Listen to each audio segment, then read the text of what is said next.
So Iyarkai Tunai, with nature's blessings, we are starting off our MSME problem statement session. Myself, Jessica Prabhakar, founder and director of the Purpose Foundation, and we have our COO, Lakshmi, from the Purpose Foundation as well. Very, very happy to catch you here today. I'm very grateful that you are able to make this session, and among the top 100 that we are trying to select, the MSMEs, we are fortunate to have you along with us in this journey as well.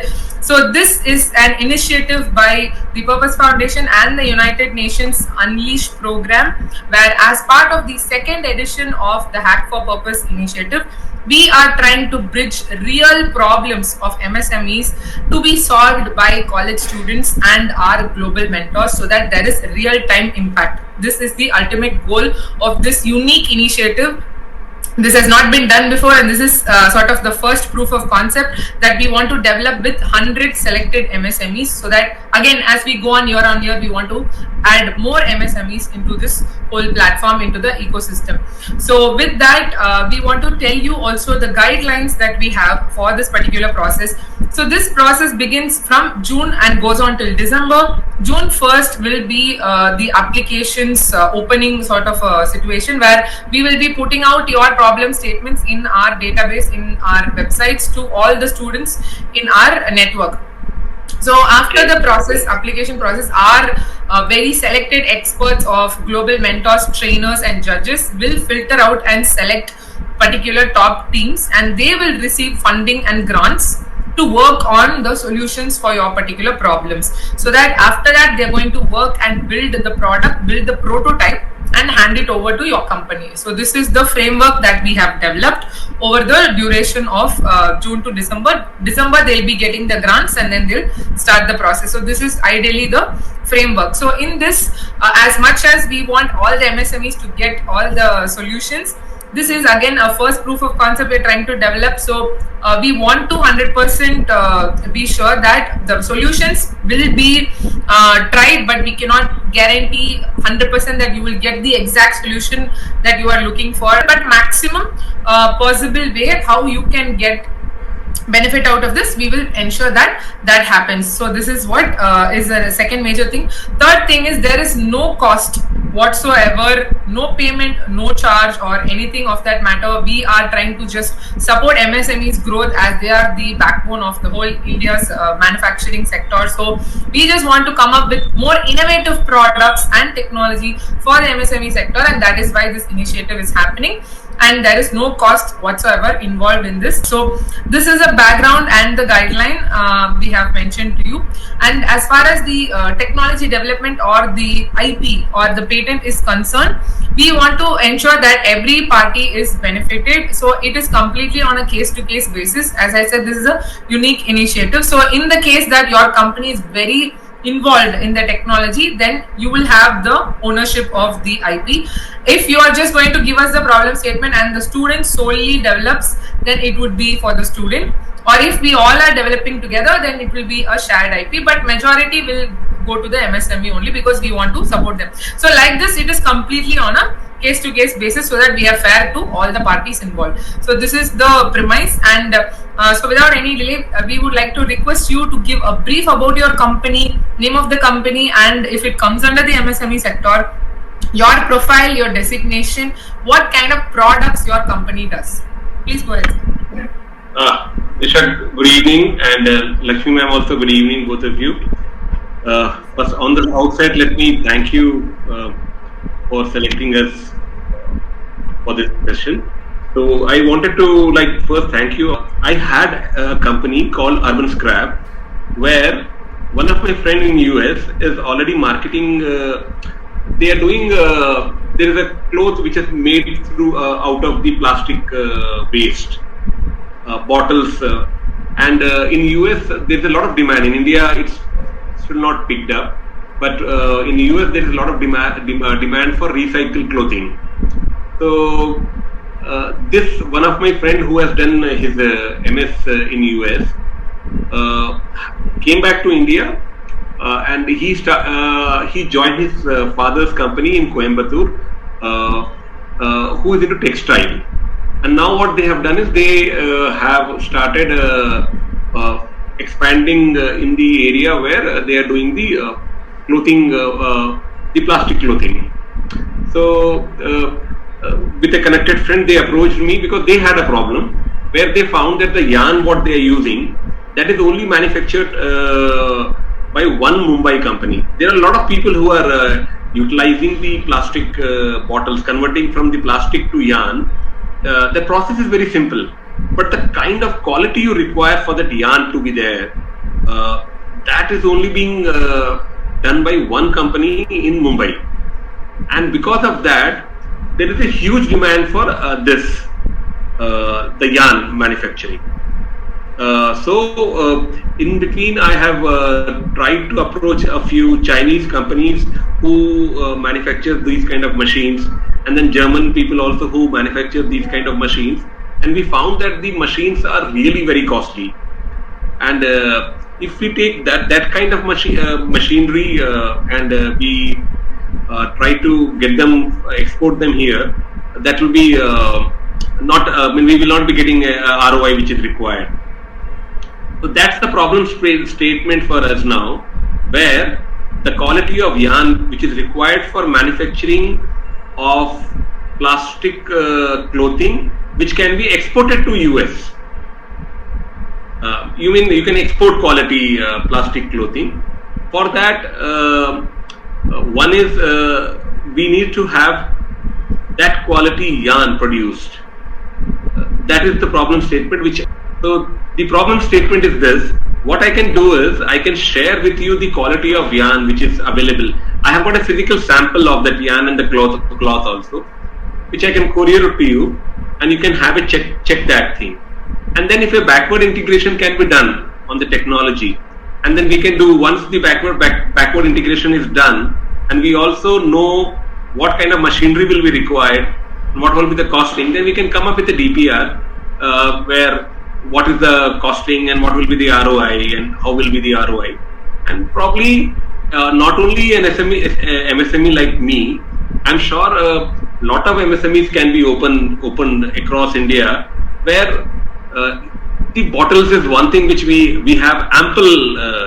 The only challenge is collecting them, segregating them, cleaning them, and once we have that kind of a thing, then I feel the clothing, because I saw the cloth, you will be astonished. It is better than the cloth what we are wearing. It's more breathable, it's better, and it's recyclable. So it's environment friendly. So I think we will be solving a very good problem. Instead of filling our landfills with the plastic bottles, we will be able to help this out. So this is a challenge which we are facing, and I seek your people help, your expertise. How do we take it forward? That's what is this is what I want to say. Thank you for giving a great amount of clarity on such a very much needed sort of a technology, where, as you rightly said, plastic again to value addition is the path forward, and this is going to be a great technology. So as far as the company is concerned, could you give us more idea on what your company does, or the company that you're associated to, what kind of products that you are looking to do? See, the company you can see at the background, it's called ORO. So that's the parent company. That company is into business consulting. I help people grow their businesses. Okay, so I have another company called Urban Scrap, which is presently doing steel. Scrap steel. We are into scrap steel recycling. We collect scrap steel from various places, and we supply it to the rolling mills, and they re-roll it, and they again reuse the steels. But that is not what we are interested in. I wanted to do something consolidated in the value chain, supply chain. I wanted to move towards the recycling of plastics. Is one thing which is in my future idea, that I want to move towards that. But presently our company is into recycling of steel, scrap steel. Okay, so as far as the ORO is concerned, it's a consulting company, and Urban Scrap is recycling company, but both are MSMEs. Okay. So I think as far as the first problem statement, it's very clear that you are looking for a specific parameter of yarn that you already have, which is of export quality, and to match that level of quality, how do we achieve that from the waste bottles that are collected? That's the first problem statement. We would also like to request, since we have 16 different domains that we are addressing. So I have another company which is they are taking support of mine, who wanted to move into something like which overlaps with agriculture and food.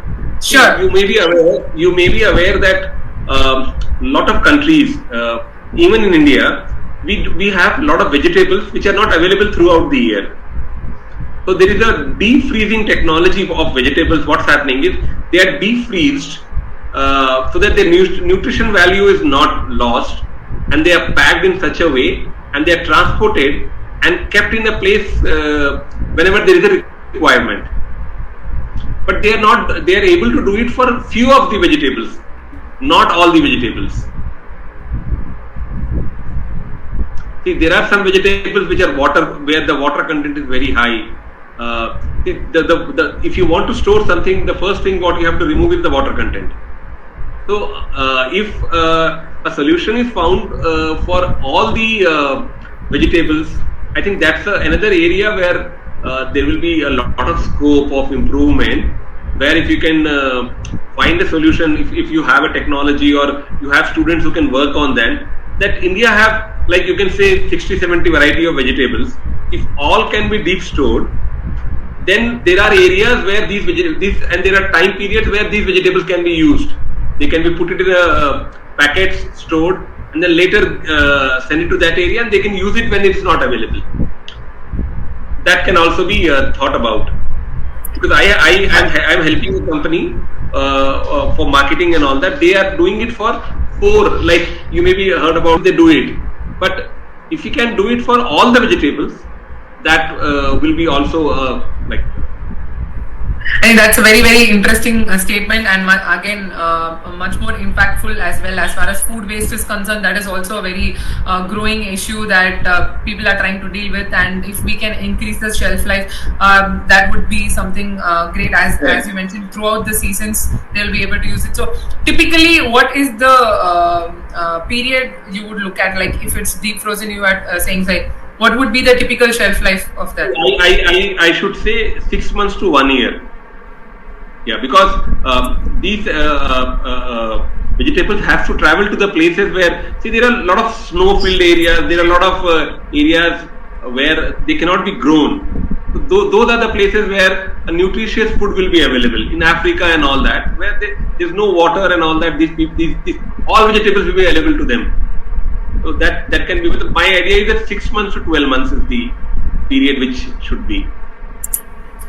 Yes, that sounds perfect, sir. So I have taken down 2 problem statements as far as you have mentioned. So towards the end, we just want to ask you about sustainability and what it means to you, as well as your company. Being from an MSME background, running 2 companies in this, you definitely would have come across sustainability as a buzzword that is going around. But as far as real action is concerned, what is in your mind as an initiative to put forward for your company, or what are the initiatives you have already taken in the sustainability front? Yeah, if you talk about MSMEs, the biggest challenge for all MSMEs is the cash flows.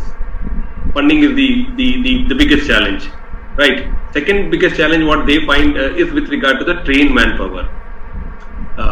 See, if the problem statement can be broken down in such a way where unskilled people can be employed, that will be a great. What happens is there are very specific skill sets are required, and to train them, it's not possible to have them in the village. And if you want, I've been to places like China and other places, and what I saw is their success story is basically because they have converted their villages into manufacturing units. They have trained the whole village. A whole village will be working on a textile. A whole village will be working on a PET bottle. Like the whole village is converted into that. You go to a village and you will find every person working on that. They are being trained into that. I mean, if India want that kind of success story and we want to become a superpower, I feel that the first thing what we have to see is the funds has to be available.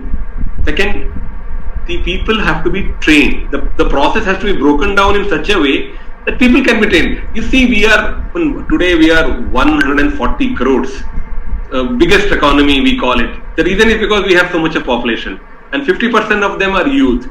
They are spending their time on the mobiles and wasting their time. I think that the requirement is that we tap that kind of a resource and use them. Then we will be call ourselves superpower. The two major challenges what I find for MSMEs are for sustainability is funding and right skill set. And both problem can be solved, but somehow we are missing the core. So the government, presently the government have really nice initiative. I'm telling you, really for a women entrepreneur, for a new, there are a lot of schemes have come, but they are not accessible to all the people. Only benefits are to A class or B class cities. For C and D class cities, they don't even know. We understand completely. As you said, we are trying to, that's why there are youth who are more into innovation and more into building technology as well. So that is what we are trying to gear towards, as you rightly said. And definitely we are sure that they can come up with a lot of impactful solutions and answers to all of the problem statements you mentioned. And to elaborate on the sustainability side, you mentioned about the sustainability of the businesses. There's also on the circular economy front and the impact on the environment as well as the people. So what do you think is going to be something that you might adopt or you are thinking of in the near future? Planting more of trees is one of the real good things what has been. And I, in whatever places where I consult, I ensure that we have total greenery in the whole manufacturing unit or the plant. I ensure that that's one thing which I am very particular about, that we should be having lot of trees. Wherever we find a place, we ensure that the tree is being planted there.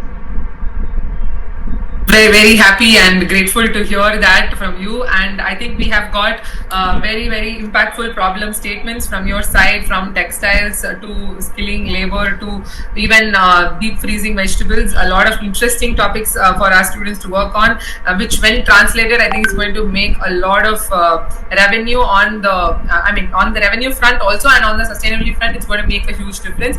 Thank you so much for your valuable time. We're very grateful to all the inputs you have given, and we will keep you updated with the progress once the website is open for applications from June. Thank you so much for your valuable time. Thank you very much. Thank you, both of you.